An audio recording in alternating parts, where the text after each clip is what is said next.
So, what is your role at TLG? I am the CEO or general manager. I've switched titles over the years of Trollword Games. That's I one of the used to shorter know. answers we've gotten Yeah. to that question. So no one knows what they're really doing around here. Is Or that just the everyone's doing a bunch of stuff. that's generally it. I can list all the things I do, but that's a whole different that's a whole different answer. Yeah. So, as a CEO, I guess like how was TLG founded? So TLG was the brainchild of Mac Golden. He called me one day. I was trying to get published with TSR with some adventures I had written. I think a dungeon and then Mortality of Green that we eventually published. Mm. And he was doing a little zine. I can't remember what that's called. Called The Seeker, and we were handing it out at Dragon Con every year. He'd print off like 1,000 of it, and we just hand them out. Got one somewhere around here. We got like one copy of the first one left. Someone actually gave it to us. Wow. But So he called me one day and he said, "Hey, let's meet at Vino's and talk about making a game company. And you got this, I got this, and maybe we can do it and pay our way to Gen Con." Now, unbeknownst to me, he had a bigger plan because he'd been wanting to go. We'd been going to Dragon Con for like a decade, and he wanted to go to Gen Con because he's much more into games than I was. I mean, he played all kinds of stuff, and so his he knew because I'm such a cheap sob that covering the cost to Gen Con with this would make me more interested in going. So I don't have to come up with money to go to Gen Con because why go to Gen Con when you can go to Dragon Con? And Dragon Con is a very different convention than Gen Con. Mm. Strongly recommend it for anyone who enjoys cons. But so he had a bigger plan, and we met at Vino's, and we started hashing this all out. He was the first CEO. He was the first general, whatever you call it, the Sure. guy running. He ran TLG from '99 to '03, I think, is when I took over from '02, '03, something.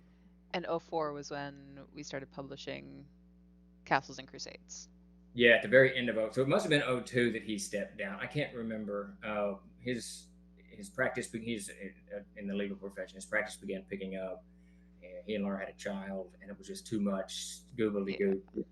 So he stepped away from the company. I took over, and maybe it was 2002 because he and Davis. It must have been '02 because he and Davis started working on Castles and Crusades in late '03, early '04, almost probably late Mm. '03. I guess it's a How long did time. I would imagine, yeah. In 2004, I was like, I don't even want to do the math on how old I was, but single digits, I think. Yeah, Um, probably. how did you meet Matt Golden? So this is Matt's just one cool dude. So way back in the dawn of time, back in the '80s, I was working at a meat market in Jonesboro, Arkansas, going to college, and there was a guy in the meat market, Rodney Hill, and I was doing. I can't even remember what my job was, but he was the second. It's not called second, but he was the second butcher. There's the butcher, and then there was Rodney, the second butcher, whatever that is. I don't know. I'm sure there's a title for it that I've The long since Sioux forgotten. Butcher? The Sioux Butcher, yeah, whatever. And I was just the dude carrying meat product all over the place, Yeah. And Rodney, he found out that I had played D&D previous, and so this is about '84. This is 1984. Yes, this is 1984, Mm. and I kind of quit playing. I played throughout the '70s and into the '80s when I lived in Germany, and then when I moved to Jonesboro. Whoa, Um, what? You lived in Germany? yeah, yeah, I lived in Germany from '80 to '83. Cool. Uh, and that's when I really kind of broke into the DMing side of things. Davis DM'd mostly. Then I started DMing in about '79, '80, whenever I moved to Germany. And then when I moved to Jonesboro in '84, I think that's when the year was, I kind of had given it up. Didn't have a group. I wasn't going to just do other things, whatever, go to college. Uh, and So I'm working in this meat market. I was a senior in high school working in this meat market, and Rodney he found out that I played D&D, and he loved D&D. He was crazy about the hobby. He went crazy. And Rodney was this crazy dude. He was um, long black hair, And he wore, when we gamed, he would wear these knee-high leather Native American boots and a jacket and drink wild little ponies. And he was just a crazy dude. Bandana, the whole thing. He looked like a biker. I mean, he was just Yeah. great. We've completely lost contact with Rodney. We look for him every now and again, but we can't find him. We don't know where he's going. But Bummer. anyway, so Rodney finds out I'm gaming. And I said, dude, I'm not going to game unless you can get at least 4 players. I'm just not going to do it. And I figured that would be enough of a barrier to keep him from finding because he didn't know anybody. So he got Todd Gray, who we've been talking to, the Chenault and Gray. Gray is the Yeah. Gray of Chenault and Gray. Todd worked in the produce department at the time. Wait, he didn't get Todd Gray to do it. He posted up in a comic book store, need players. And Matt Golden's like 14 or 13 at the time. And Mac's a little hellion, man. He's got his own motorcycle. I mean, this is the 80s. This is before, things were. No one Wait, so really he was cared. like 14 driving a motorcycle? Yeah, he had a little motorcycle. This is the day that you could, at high schools, they had smoking areas for the students, right? So, Oh my god. yeah, it was a different time in the 1980s. So Mac, he's a big comic book collector, sees Rodney's thing, and he calls Rodney on the phone. Yeah, I'll join you now because he had been gaming with his own group. So Rodney got 1 player from Mac Golden, then he got his 2 sisters to play, and that gave him 3. And I made Todd Gray go with me. I said, Todd, you're going to game with me. Todd had no idea; he'd never even heard of D&D. So we ended up gaming together, and Mac came out. I remember he came out on his motorcycle. He just comes up. He's this 13-year-old kid, jumps out and games like crazy. And he and I guess I was 19, 18, 19. He and I hit it off immediately, and we started gaming. And Mac and I actually, our brains are kind of wired the same. When Mac and I hang out, it's kind of the same thought process. Sure. But yes, we started gaming, and that was 84, I guess, maybe 85, and we gamed forever and a day. And the only time we lived very far apart was when I was in the army, and now recently when he's moved into the wilderness. But Mac that's how we has. met Mac go. Mac has, yeah. All right. And has his own like law practice and everything. And Well, he moved on from that. He has moved into when COVID happened. Of course, everyone dispersed. yeah, It's like dispersed. Everyone dispersed, and he moved up into the Ozarks there, and he does law from the Ozarks. So, that's yeah, great. yeah, I talk to him most every day. I mean, we're still very very good friends. That's awesome. And Yeah. like in those early days, was Davis also at the table? And you have another No, brother, right? yeah, I have 2 brothers, Davis and Zane, and they were in those days. They were living in Fayetteville. I was in Jonesboro, Arkansas. They were living in Fayetteville, going to the University of Arkansas. I was going to Arkansas State So how did Davis and Mac get together? I probably should have asked Davis this, but University. or maybe I did and I don't remember. But like, so when did that happen? so that's years later. So Mac and I hang out, do the whole thing, go to college. He goes to college. He moves to Little Rock. I joined the Army, and I ended up moving to Fayetteville. And in all of that time period, that 10 or 15 years, Davis has picked up an archaeological gig, and he's out west doing archaeology. That's what he's doing all the time, digging Yeah. up bones, whatever they're doing. Uh, though most of his phone calls to me were, all we do is go through dead people's trash. So that was most of what. That's what one he hell said. of a job description. Yeah, that's how he described archaeology. That's we're just awesome. we're just going through people's trash. But so he said something about most dig sites. You find where people threw stuff away. They threw away a lot of stuff in the same area over years, so that's what survives. Wow, yeah, It was kind of it was a very interesting take on it. cool. So anyway, so he does that for years and years and years. I believe that he was still an archaeologist, and he knew Mac just because Mac knew me. I mean, they had met once and twice, whatever.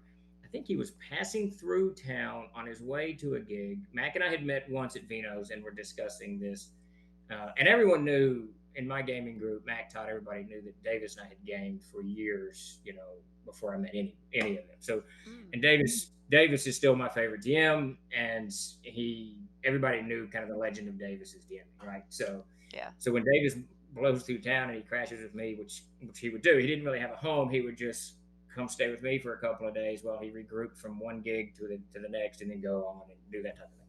Yeah. But so he blew into town and he found out we were having a meeting. So he joined us for the second meeting at Vino's. And that's when Mac was like, dude, you got to join in, write an adventure, and da da da da da. So that's how Davis. I don't know how well they knew each other beforehand, and I may be goofing the time frame up on that. We really have to ask Mac.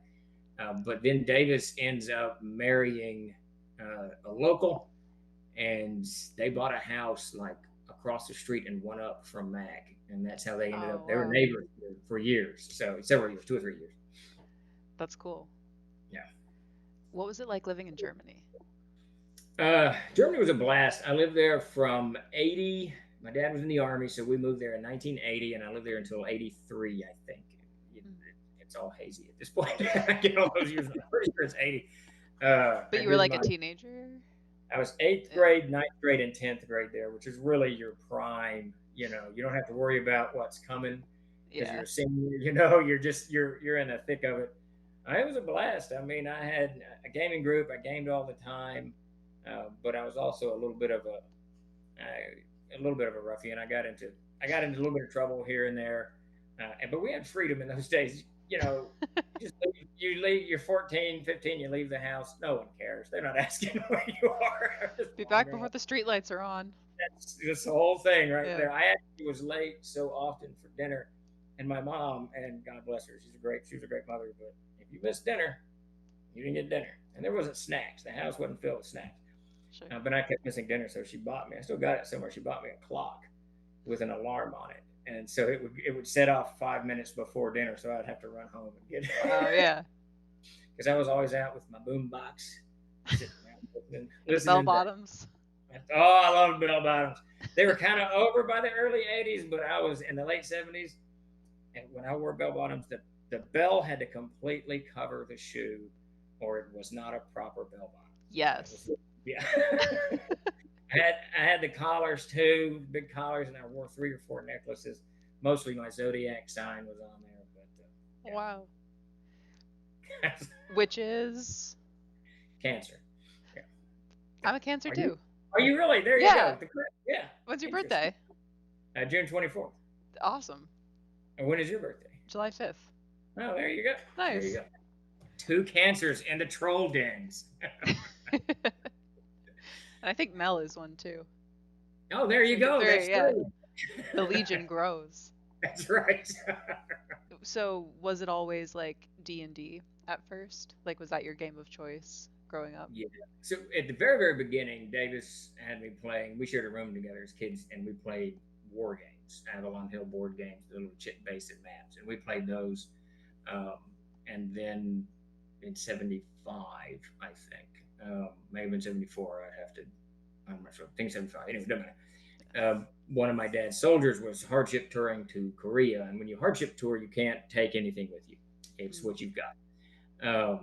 Your soldiering equipment. So and he had these little brown books that of D&D books that he knew that Davis war gamed, so he was going to give them to him for a gift. And I remember I was with mom when he gifted those to mother. And remember I don't remember anything that was said. She said that he actually told her, "Be careful. This is a very addictive game," which is kind of ironic. But my parents they never really worried about any of that stuff. That Yeah. really wasn't on the radar because my dad was a Vietnam veteran, so I'm sure he was not concerned about the violence. It wasn't a role-playing game or something. He's seen But it. yeah, so he started. So once that happened, we started playing D&D a bit. It took him about 6 months to figure out what the game even was. I mean, he put it in his closet forever, according to him. Then we started playing D&D, and it was Dungeons and Dragons up until 2006, 2 years after we released CNC. Then I switched to CNC. So we were even publishing CNC, and I was still playing AD&D. But I never switched to second edition. I never did third edition, fourth, 3 point. I never did any of it. I just played AD&D. There's a charm to just like the game that you grew up playing and like Yeah, for sure. yeah. This is what I do. And AD&D was so malleable. I mean, Mm. the rules were kind of loose anyways. So by within years, 3 or 4 years, I had developed a whole. There's a gray book around here. A red. The gray book's aired. The red book is just stuff that I had made up. changing D&D. This is stupid. I'm changing this. Yeah.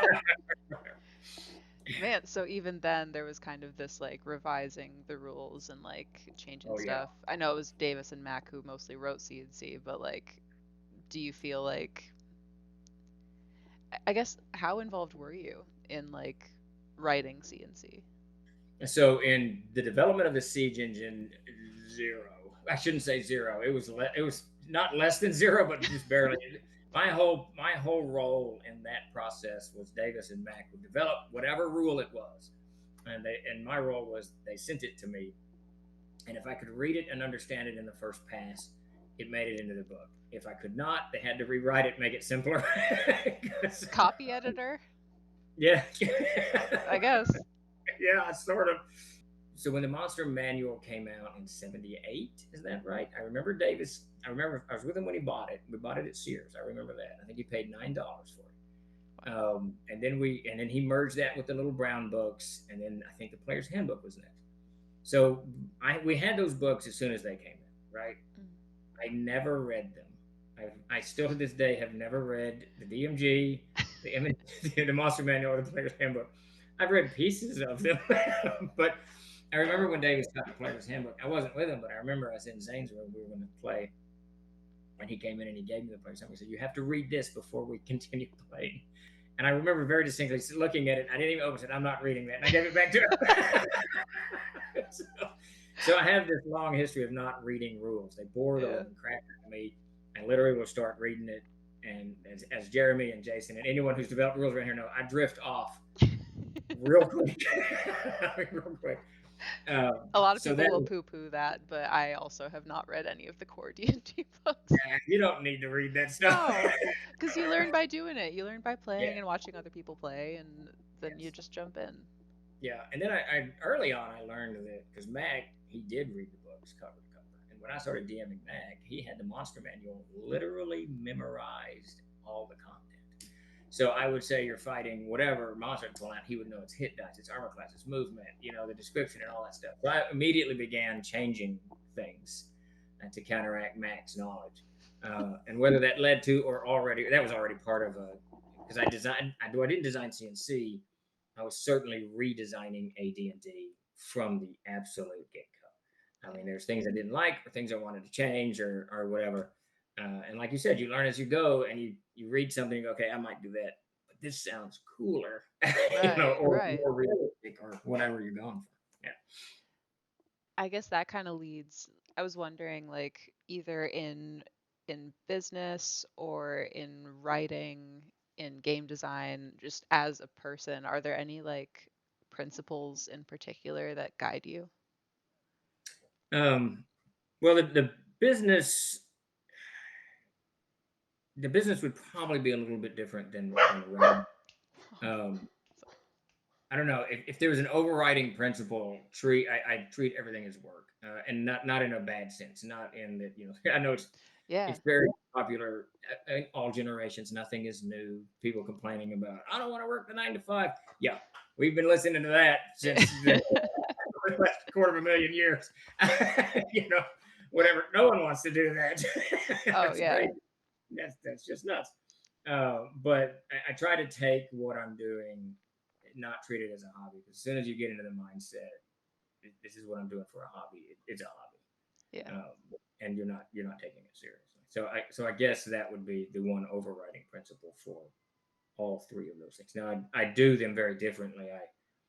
I manage TLG business wise differently than I write, time wise and stuff like that. But Right. overriding, treat it as not a hobby.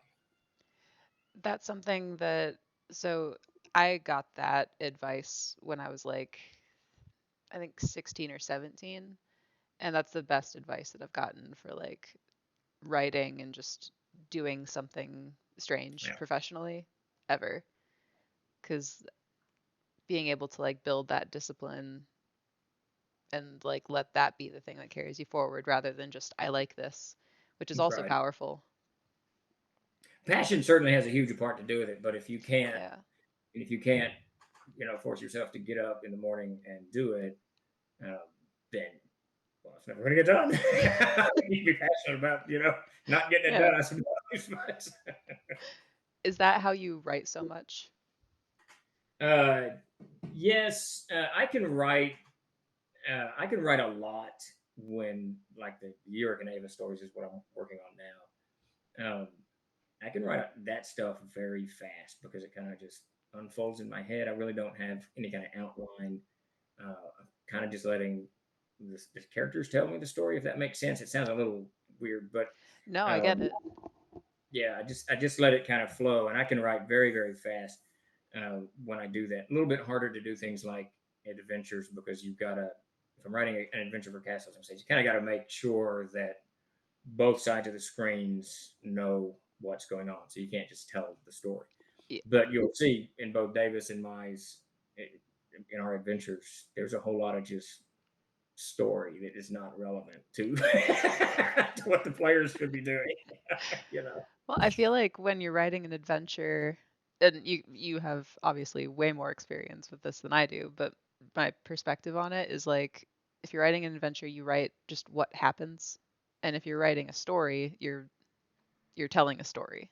Yeah. It's and it and the adventure you got to make sure that the information is given in a digestible format, Hmm. so that the CK can read it and then either reread it or convey it Yeah. to the player, and then the players have to have it in context. So you can't just when I was writing the Uric and Ava, I'm at a point where they're in the Dunhollow Wood, and there's the Dunhollow Wood has ghosts in it. There's these myths that have ghosts in it, and I was writing about it, and I thought I don't know. I started writing about this, as you know. I'm a huge fan of nursery rhymes and fairy tales, and nursery rhymes are just so. I just wrote this little nursery rhyme about skinning someone. Don't skin me. I said, what is it? Don't skin me. Don't skin 1, 2, 3. I can't remember what it is, but I wrote this little nursery rhyme, and that's what I wanted Uric to hear while he's on watch. And then I wrote this nursery rhyme. I thought, well, what what is this? What's happening? I don't know. What does this mean? So then I just started writing where it came from, and these Yeah. two children running through the woods, and then there was this, and then it turned into the encounter that I wrote. And you can't really do that with adventures. You kind of got to you kind of got Yeah. to tell them this is this. It's going to do this. That type of Have you heard of Death of the Author? thing. Mm-mm. It's this philosophy that like when the author has written a piece of literature, the next person to read that literature is the new author, and the old author is Interesting. like dead and gone. Their meaning for the piece doesn't matter. You are the new author of the piece, assigning your own meaning to it. I can see that. And I think that's true of literature and adventure writing, but in Yeah. vastly different ways. No, I agree, and that's the thing about adventure writing, and it's the same thing. It kind of dovetails into the third type of writing for us is mechanics, Yeah. because you can't. I mean, there's got to be some kind of direction for them for them to follow. Mechanics are the worst for me. Absolutely. I've the only mechanic driven book I've written. Um, I've done two: The Player's Guide to Arid and The Adventurer's Backpack. I wrote most of The Adventurer's Backpack. I had help on some of it, but those classes in there, I love the classes, but man, in the playtesting, and Mac Golden went over all of them, picked them apart, because I can't. When I write a mechanic, I don't really think about the mechanic as the way it interacts with dice and percentages, and I think about I want this to be cool. Yeah, yeah, yeah. That's and when someone comes, well, you wrote it so that they can have 72 armor classes. Like, well, that's not what I intended because it's just cool. If they so do that, yeah, what am I? Yeah, it's up to you, man. I don't it'd know. be awesome. I don't know. So some of that mechanics is I have to be heavily edited on mechanics, Sure. but preferably fiction is where I like to write. That's Adventure awesome. writing with less. So you studied and were working on a PhD in history. Yes, Did that interest in history come first, or was the interest in gaming first, and were they related? I think I always had. So the first the first book that I remember reading way back before the first book I ever read was The Early Bird Gets the Worm. I remember that, and I still have that book somewhere. But the first like book that I read was Call of the Wild by Jack London. I remember that. Mm. Somewhere in that mix is I started reading Tarzan books. I can't really remember all of that, but I remember when I was a kid in elementary school, and I got a book on Geronimo, the Apache war chief, and I read it, and I loved it. And then I got a book on it's from the library, school library, and I got a book on Robert E. Lee, and I read it and I loved it. So I think that that's the beginning of my interest in history. Mm. My dad had a huge interest in it. So fast forward some years later, I don't really do anything with it. I when I'm in school, I excel at those history classes more so. Math and science really not my, you know, Yeah, that's not same. my cup of tea. That's why I can believe in aliens are coming, There but you go. Yeah. very easy for me because I don't understand math. But the so when I go to college, I really, man, it's just I still don't really have a plan for what I want to do with my life. I know at some point I will get there. I'll figure out what I want to do, but I never really had any kind of plan. I remember I was living with my grandmother. It's been 89, yes, 1989, and my dad called and he said, "Look, you got to do something. You may get a job or join the army or he didn't say join the army. You got to do something." I said, "Well, I'm either going to join the army or I'm going to go to college." And he had just gotten out of the army 30 years in, 25 years in, and he didn't think it was a good career track. So he said, "Okay, that's fine." And then like a week later, he called me and said, "Hey, I've signed you up for a bunch of classes in college. Come on up and let's meet these professors." I said, "All right, fine." So I just went. I had anything else to do. Why not? There you go. Yeah. So I went to college, and my one of my first classes was with Dr. Maynard, I think, and it was a history class. And I excelled in it. I did really, really good. And he recommended me for the honors program and put me in the honors program. And then I excelled at history, and that really got me into this real passion for history. And that's when I began to kind of dive into it. So I had kind of dual passions in those days, Yeah. uh, reading history and playing RPGs and war games. So that's kind of where that began. Was it like the stories in history that drew you, or like something else?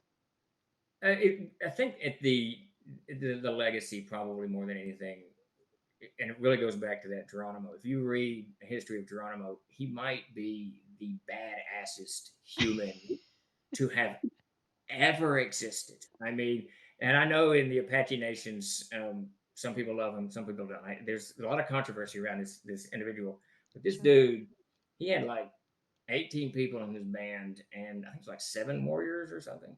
And he was at war with the Republic of Mexico, and then the Americans pissed him off, so he went to war with the Americans. So you have to be a certain level of badass to take on, you know, that everybody on a continent, right? Yeah. Fuck. And not be worried about it. Yeah, I can do this. This is Tuesday. What else am I doing today? You know, Hardly so a inconvenience. yeah, yes, exactly. Yeah. So I think that having read that, because it resonates to this day, and it's the legacy behind history. When you're reading history, now eventually it became the stories because you were spot on. When you're reading history, there's people who have left a mark Mm. on our species for good and bad. I mean, there's some horrible people and there's some great Yeah. people and a whole bunch in the middle. But they've left a legacy, and there's something to that, I think, and I think that's what first hooked me into history. But then when I really began reading it, it's just weird. The speed that our species' history is crazy. You Oh almost, yeah.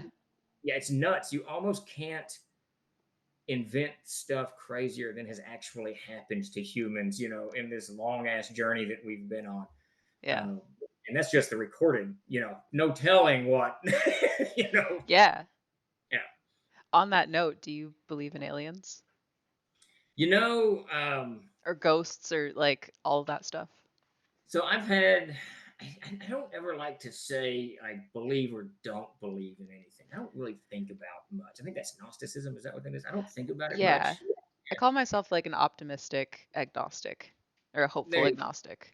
yeah, I don't address too much of it, but I've had some weird ghostly encounters that make my eyebrow, pop up in my past.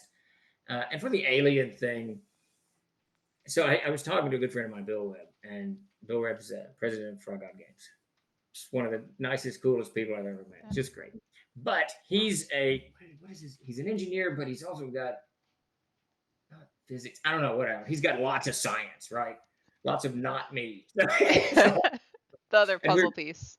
Yeah, we were talking this a couple weeks ago, and he was like, anyone who understands, he was joking, he was super funny about it, but anyone who understands thermodynamics knows that you can't travel. Well, the only thing I'll say about the aliens, because I get the distance is monstrous. I mean, it's Yeah. a lot, it's a long way. The only thing I'll say is that our species, having studied history, every generation thinks they have capped the knowledge that, you know, we made it. We're here. We've got it. What's the Mm. latest now? AI. With AI, it's going to do whatever. Blah, blah, blah, Yeah. blah, blah, blah. They said that about fire. Some dude, he struck those stones together and he was, I got everything. That's it. We've made it. And the Yeah. other guys were like, yeah, maybe. I don't know. And then there was that one old man going, in my day, I didn't have any fire. And they did it about the wheel, Yeah. all the way. And we're still doing the same thing, right? We're still eating, dying, whatever. Nothing's really Yeah. changed. And I guess the only thing that's changed is we've got air conditioning now. That's pretty cool. So That part's nice. that's kind of nice. That one's But pretty groundbreaking. yeah, yeah, that might have actually, made it really cool. But so the idea that some species on a distant planet or wherever hasn't discovered something that we don't know Yeah. is absurd. It's just absurd to me. So the idea that to what is it? I think Dune, is it Dune that folds space? I believe they fold space in Dune. Maybe. I actually haven't seen it yet. Yeah, I remember reading the books a long time ago. I think what they do is the navigators get to point A and they fold space and step through to point B and unfold space. And gravity and whatever, I don't know. I'm not in the world of Dune, so I don't know how it works. But it has something to do with some drugs, some spices. That's all I know. But maybe they all just think they're folding space. just, they're just sniffing all this, cocaine or whatever they're doing. But Dude, can you imagine? All of the sand and dune is like a mind-altering drug. that's all it is, man. They're just sitting there in the desert, really hot. And they think that they're doing all this stuff. But yeah, I don't know. I think that it's possible. I don't. I guess the best way to answer that question is I do not deny the possibility of any of it. And I think to deny the possibility of stuff like that is arrogant, I suppose. It would be the way I would put it. I think it's more interesting to live in a universe where all of that is possible. So, if it doesn't hurt anyone to believe it, Well, why yeah, not? Why not hope a absolutely. little bit? And having mystery, it's one of the things my daughter and I were talking about a year or two ago. Or maybe it was Wilson, I can't remember. But could have been Pete, who knows? But they said, there's no mystery left. You can just go to the internet because they're like, what did you do back in the 70s when you didn't know something? I said, well, if it wasn't in the Encyclopedia Britannica, you didn't know. You just moved on about your business. I don't know what the capital Chad is. I have no idea. And you go on about your business. But now, of course, you can look up, and we all do it, right? Yeah. There's a ghost sighting on Interstate 40. You go and you read about it, and you make your own decision. But a little bit of mystery is okay. I think it'll be all right. And I agree. In a world where that stuff's possible, that's just cool. Yeah. Ghosts, all of it. Vampires, how cool is that? I mean, Man, oh man. So, you're doing all of this, like the being CEO of Troller Games and just all the stuff that comes with that. You also have a family that's very involved in yes, Troller I've got. Games. I've been married for 27 years to Kathy, and she was an instrumental part in making this happen. Because in the early days when she was building her business, I was building TLG, and she was crazy. It still is Yeah. absolutely insanely supportive. Um, and then I've got three kids, and Rachel, Pete, and Wilson. Rachel didn't hasn't well, she has worked for the company now, but Pete was our shipping guy for like 3 years, and now Wilson is our shipping guy. So yeah, The everybody's duty got to go. passes on. Yeah, everybody's got to go. He's going to graduate soon, so I got a problem. I don't have any more kids, and I got one grandkids, but she's just not old enough to start packing Get boxes. started. So, yeah. How did you meet Kathy? Kathy and I met. So back to that earlier professor who recommended me for the honors program. The first honors class I took was English something something something, and in that class was Kenneth Neely, Kathy, and Laura Burns, and the four of us hit it off really, really well. So we've been friends ever since. So Kat and I, we were friends for a good decade before we got married, and the best of friends. We were Yeah. such good friends that we had a falling out at some point in like '91, I think, maybe something. For 2 years, we didn't even talk to each other. Wow. Oh yeah, but then we got back refriended and all of that stuff, and uh, reunited in '96. So we started hanging out in '96, got married in '97. What made that transition for you from like the two of you being best friends and then fighting and then like ready to start a relationship? I don't know. Kat and I always, even when we were kids, I mean, we had this kind of, even when we were in college, we had this kind of symbiotic. We both look at the world. She's very practical. Yeah. And I can have that side to me that believes in aliens and all of that stuff, but I can burn it off real fast when it comes to practicality. Yeah. That's great that there's aliens and ghosts, but I got to make rent. So We're looking at humans here, so right, yeah, exactly. These guys want some money, so I got to give that to them. But I can get very practical very quick, and even in our friend group, we always saw eye to eye on so many things. We saw eye to eye on. I can't even remember what the fight was about. It had something to do. It was something, and I know Tim, who we all know, Tim egged it on, so he was not blameless. egged it on.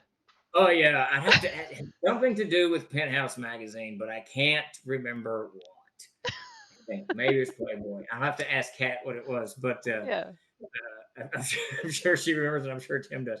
Yeah, we just started this. It was a playful banter, and Tim and we started arguing because Kat and I we could argue like nobody's business back in college. And Tim, I remember him egging it on. He just made it worse and worse and worse until Wow. yeah. So the three of us, three idiots, are we? And we laugh about it now. It was Yeah. terrible then. I mean, it was horrible. And it was all very sad and tragic. But Right. I don't know.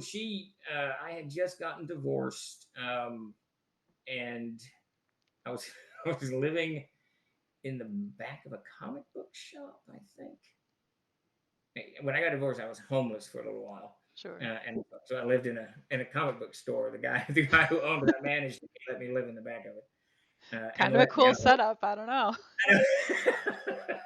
I do remember sitting out behind there one night. It was late and I was making hamburgers, no doubt, and on a grill, and the police pulled up. There's this field behind the comic book store and this little alley that you could drive up and down. And I Yeah. was in the little alley behind it cooking hamburgers, and the police came up and asked me what I was doing. It was That's the really most funny. bachelor thing I've ever heard.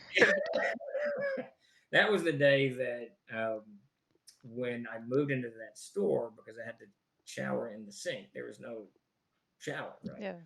I went to a barber shop. I had pretty long hair, and I went to a barber shop, and he said, what do you need? I said, well, I'm gonna be washing my hair in a bucket for the next few months, so I need it really short. And it turned out he was a retired Marine barber for the Marine Corps, so if there's even pictures of me from those days, I am bald headed. I mean, he sucked me. It was all gone, which I was perfectly fine with. Sure. But I Yeah. think I can't remember exactly where we were, and I just reached out to her, or she reached out to me. Maybe she was up in Fayetteville at the time, and we went and had dinner together, and it was like no time to pass. We'd already kind of Yeah. amended, and we had made up. We weren't, you know, Sure. the fight had ended. She was doing her thing, and The two of you um, were friendly again. This wasn't immediately after the fight. yeah, no, no. So we didn't talk for about 2 years. So somewhere after I got out of the army, we run into each other and talk again, and kind of again, it was Tim and I were at a bar, and in the high, I don't know, somewhere in Little Rock, and all those days were days, and she was there on a date, and I remember, and Tim kind of egged on us becoming friends again, so he was all part of that. Yeah. He just likes to stir the pot, Just amplifying whatever's right? happening. That's really what he does. God love him. So we began talking a little bit. Of course, I was married. Then I get divorced. I don't know if she called me. I think she was up in Fayetteville and just called, and we went and had dinner, and then we hung out. She just stayed in my house. We hung out for the weekend, and then we never really dated. It was almost this kind of natural. Yeah. Well, this is where we should have been 10 years ago, We just lost 10 years. And it's funny too because I'll mention to her. I said, I don't. It's almost I have almost no regrets in my life. Even the things I've ate ways of Sunday. Yeah. I don't really regret it. Whatever it happened. Yeah. But I'll say to her, I say, I wish we had actually gotten together 10 years previous than we did. And she's like, nah, we never would have made it. That's her practical side coming out in Oh, my yeah. yeah. Because you need to have certain like periods of growth and like things happen and all that stuff. Yeah, of utter failure to realize that life doesn't have to be this way. It can actually be good. So, Turns out yeah, being in a relationship should make your life better. yeah, Crazy. exactly.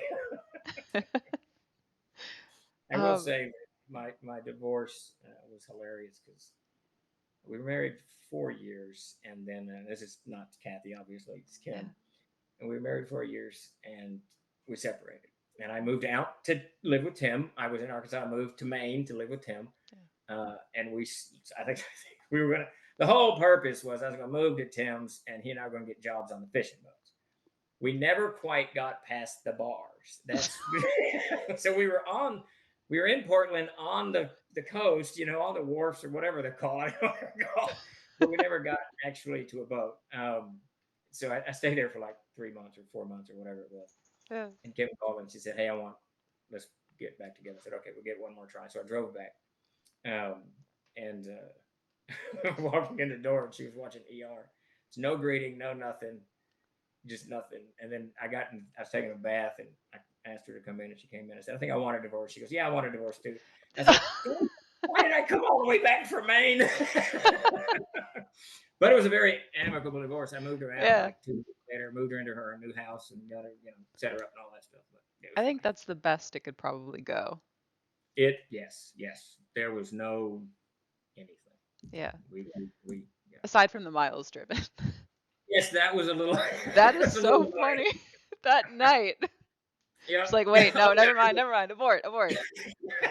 She must have seen me. I always tell Kathy the idea of me is better than the reality of me. so she saw as soon as I was gone. She's like, I kind of like that guy. Then I come back. She's like, Oh no, I don't. Never mind. Never mind. Never mind. Your description of Tim made me think of this.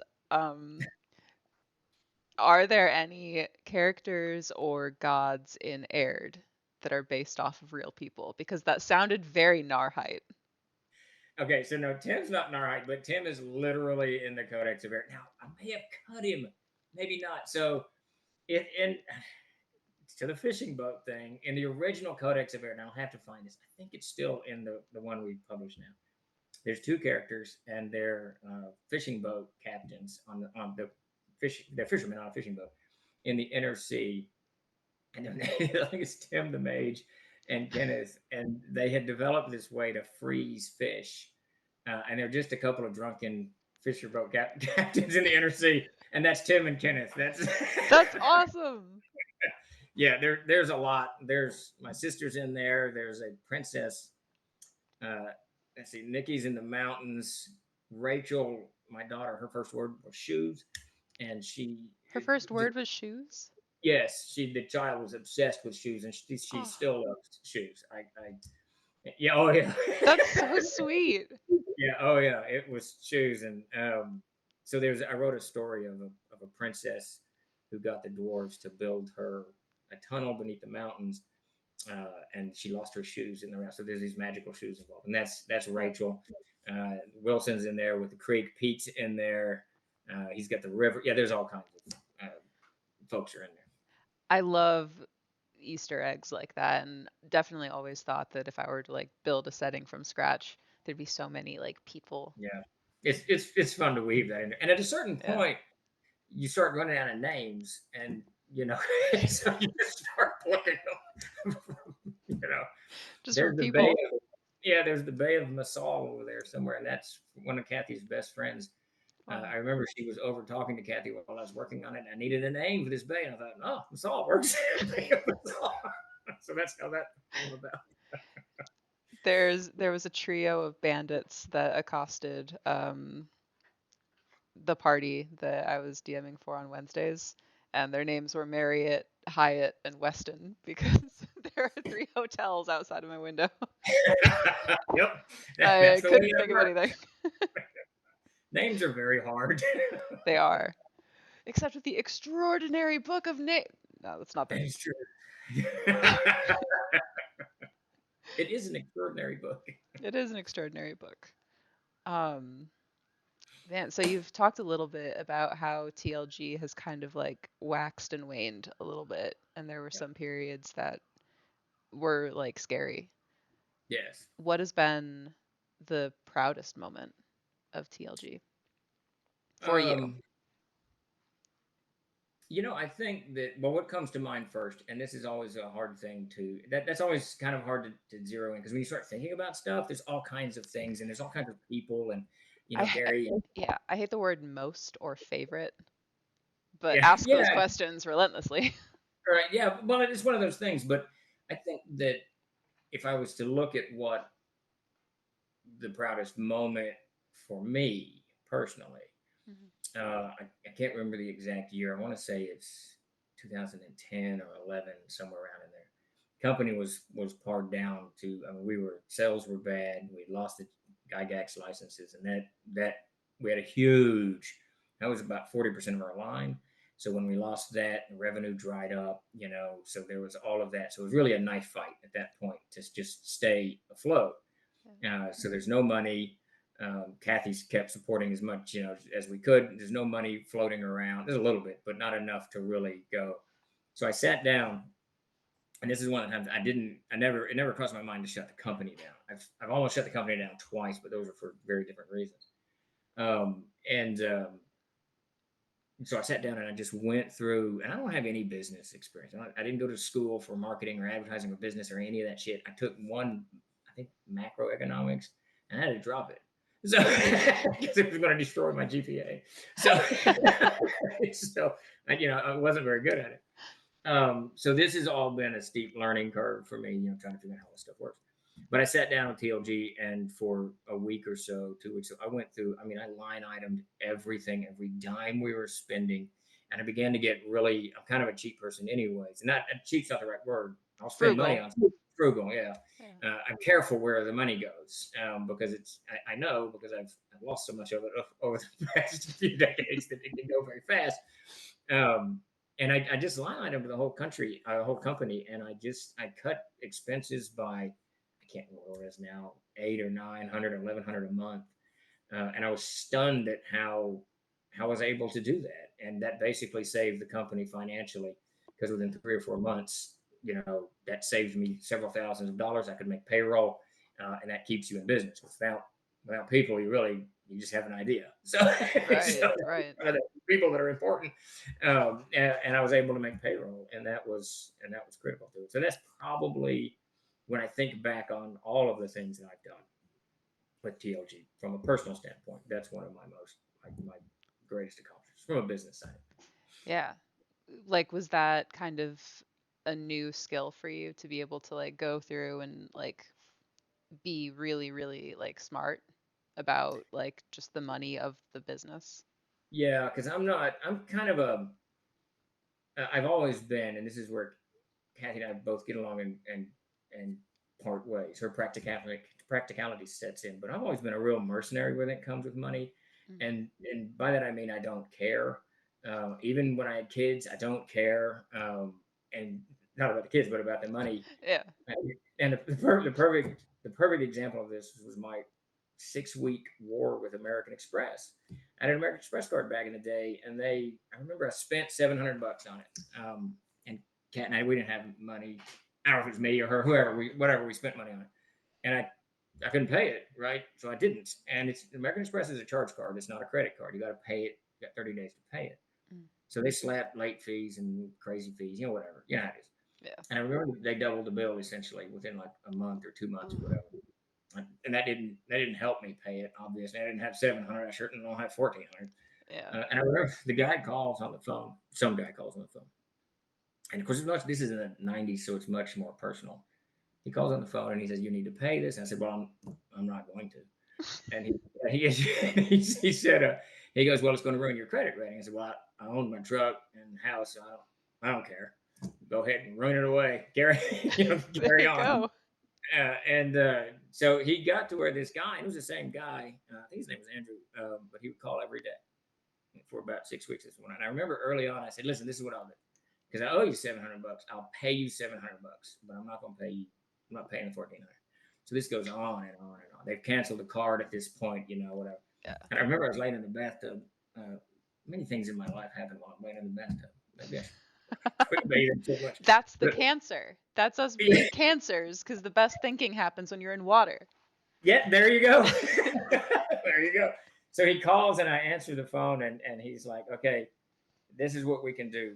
If you'll pay the 700, we'll waive the rest of these fees. If you can pay that right now. And I said, okay, I will do that on one condition. You admit to me, and I know this is being recorded. You admit to me that that was my idea and not yours. And he was quiet for like 30 seconds, and he goes, "Okay, I admit that it was, whatever he said, but it was so Yeah. funny." So I got out of the tub, gave him a checking account number, they paid it, whatever. But Bada that's bing, kind bada of my, boom. yeah, that's been my kind of approach to money. And it's a horrible approach. It's a terrible way to do it, and I don't recommend it to anybody. It'll make your life much worse because it made mine much worse. Because there's other stories that don't end that humorously, that involve Fair. money and Yeah. interest rates and whatnot. You can be a mercenary to a certain degree, and it's much worse for people today because the interest rates are insane. Yeah. But so that's kind of where I came to for money. I didn't really consider it. I didn't consider it that important, and I don't mean that in some kind of weird philosophic sense. Yeah. I just Just knew stuff, man. it is. I Yeah. had 24 jobs in 3 months once. I would quit a job so fast and get a job within hours that I knew that if I run out of money, I can just go somewhere, wash dishes for a few days. I can get more of it. So, so, so I was never really. It was never in my wheelhouse that you can't get a job because if you're willing to do Sure. just about anything, you can get a job. Sure. I Yeah. mean, there's a lot of crappy jobs out there that people will pay you to do. Some of them are good, some of them are bad. Sure. But so I've always had that kind of laissez faire. That's probably the correct way, approach to money until that troll lordess moment that I thought, okay, we're either going to go under. I got to really look at this to see how this is Yeah. doing. And and it did. That certainly shifted my whole thinking about the way to manage money. And hopefully I've imparted that to my kids because I don't want them to go through the Do idiocy the that I same went. stuff. Yeah, it's not. It always sounds cool when you read about it. Oh yeah. There's plenty of stories that I've heard from people that I would be very content to never experience. So, Yes, yeah. yeah.